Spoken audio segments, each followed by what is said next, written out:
warahmatullahi wabarakatuh. Waalaikumsalam. Saya bersyukur atas waktunya. Yang ingin saya tanyakan adalah dalam hadis itu ada dikatakan bahwasanya amal yang paling Allah cintai itu adalah yang 10 pertama di bulan Zulhijjah. Bahkan ada informasi yang pernah saya dapatkan bahwasanya menyamakan amalan ini dengan malam Lailatul Qadar. Minta penjelasannya apa saja keutamaan sehingga bisa begitu sangat mulia amalan di dalam tersebut. Assalamualaikum warahmatullahi wabarakatuh. Assalamualaikum warahmatullahi wabarakatuh. Yang pertama, keterangan terkait kemuliaan 10 hari termasuk malam pertama di bulan Dzulhijjah itu isyarat awalnya didapati di pembuka surah Al-Fajr, surah yang ke-89 di ayat yang kedua tepatnya, wal fajr walayalin ashr. Kemudian ada yang melengkapi dengan ayat ketiganya, wasyaf'i wal watar. Alhamdulillah. Ini mendapat penafsiran dari sahabat Ibnu Abbas radhiyallahu taala anhuma ketika menyampaikan riwayat dari Nabi sallallahu alaihi wasallam bahwa Nabi satu kali pernah menyampaikan bahwa ma min ayyamin ahabbu ila Allahi al-amalus salihu fiha ahabbu ila Allahi min hadhil ayyamil ashri.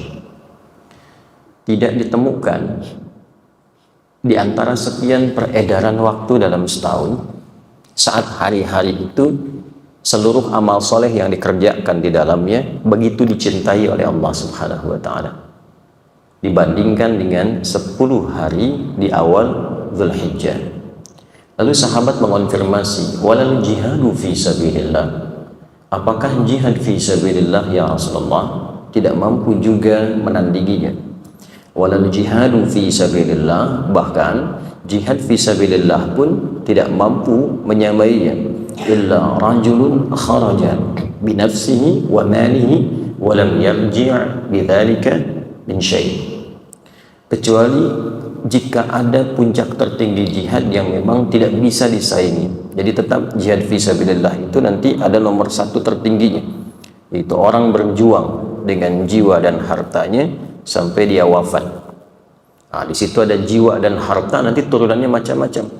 Kalau tidak ada tuntutan secara militer misalnya ya, dan hakim menetapkan itu, jadi nggak sembarangan keluar begitu saja. Ada runtutannya di fikih jihad itu. Nanti di bawahnya ada jihad bil qalam, dengan pengetahuan. Itu bisa setara antara jihad ya tuntutan militer dengan jihad pengetahuan. Ada ayat khusus di situ dengan turunnya Quran surah 9 At-Taubah di ayat 122. Wa ma kana al-mu'minuna liyanfiru kaffah falawla nafara min kulli firqatin minhum ta'ifah liyatafaqahu fid din wa liyunziru qaumahum idza raja'u ilaihim la'allahum yahdharun. Tidaklah setiap insan beriman itu mesti semua tergerak untuk berjuang secara militer sekalipun ada tuntutannya, tapi mesti dibagi. Mesti ada sebagian di antara mereka yang dipersiapkan menjadi kader-kader terbaik di negerinya, di bangsanya melalui pendalaman pengetahuan. Jadi mesti ada pelajar-pelajar, mahasiswa-mahasiswa yang memang disiapkan untuk membangun negeri. Jadi kalau kita ngikut Quran itu spiritnya akan membantu kita untuk memakmurkan negeri kita. Tidak ada ahli Quran merusak, ya. Tidak ada ahli Quran misalnya tidak mencintai bangsa, pasti cinta. Bahkan bukan sekedar cinta, tapi kita diminta untuk memakmurkan tempat yang kita pijak. Waliyunziru qaumahum idza raja'u ilaihim. Kalau sudah selesai belajar, selesai kuliah, pakar di bidangnya, pulang kata Quran ke kampungnya. Pulang ke negerinya. Orang Palembang, pulang ke Palembang, bangun Palembang. Ingatkan masyarakatnya, bangun negerinya, la'allahum yahdharun, supaya makmur, semua mendapatkan pencerahan yang serupa. Itu nilainya tinggi. Nah, saat masuk awal Dzulhijjah, itu semua kualitas amal berubah. Semua kualitas amal berubah. Naik status amalnya menjadi dicintai oleh Allah Subhanahu wa ta'ala. Jadi setiap bulan, waktu tertentu, itu ada keutamaannya sendiri. 10 Dzulhijjah ini awal ya 1 sampai dengan 10 nggak bisa juga disamakan dengan Ramadan. Ramadan punya keistimewaannya sendiri, awal Dzulhijjah punya keistimewaannya sendiri. Misal, malam Al-Qadar itu adanya hanya di Ramadan. Tidak bisa ditemukan di malam-malam awal Dzulhijjah. Jadi tidak tepat kalau ada yang mengatakan bahwa di malam-malam Dzulhijjah pun nilainya seperti malam Al-Qadar. Tidak. Ya, berbeda, ada keutamaan sendiri. Karena itu, malam Al-Qadar setahun cuma sekali saja. Tepatnya masuk di malam-malam atau satu malam di antara sekian malam Ramadan. Dalilnya Quran surah 97. Inna anzalnahu fi lailatul qadar. Wa ma adraka ma lailatul qadar. Lailatul qadri khairum min alfi syahr. Kapan itu terjadi? Tafsirnya nanti di Al-Baqarah, di antaranya di ayat 185. Syahrul Ramadan alladzi unzila fihil Quran. Yang dimaksud bulan Ramadan saja. Jadi kalau kita ingin petakan, kita dapati Ramadan bulan siam. Siamnya wajib sifatnya, nggak ditemukan lagi yang lain. Ramadan bulan Quran. Quran menjadi lebih mulia ketika ada di Ramadan. Makanya ketika orang datang masuk Ramadan, semakin tergerak menghafal Quran, membaca Quran, khataman Quran. Ramadan itu bulan infak. Karena itu saat Ramadan meningkat keinginan seseorang untuk infak. Kemudian lebih itu lagi Ramadan bulan meningkatkan sholat. Malamnya orang banyak isi dengan tarawih dan sebagainya. Itu Ramadan. Nah, 10 awal Dzulhijjah itu walayalin ashr. Ya? Baik itu ganjil atau genapnya. Jadi sama saja. 1 kan ganjil, 3 ganjil, kan? 5 ganjil. Atau genapnya 2, 4, 6. Itu awal Dzulhijjah tanggal 1 sampai 10 itu semua punya keutamaan. Semua punya kemuliaan, tidak peduli ganjil atau genapnya.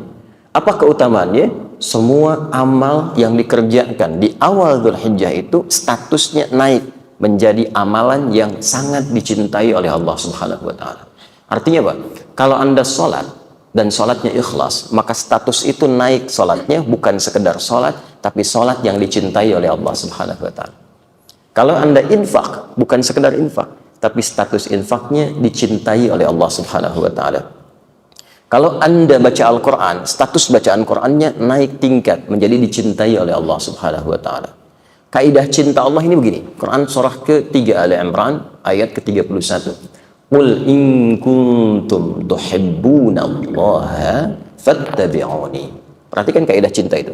Yuhibbukumullahu wa yaghfir lakum dzunubakum.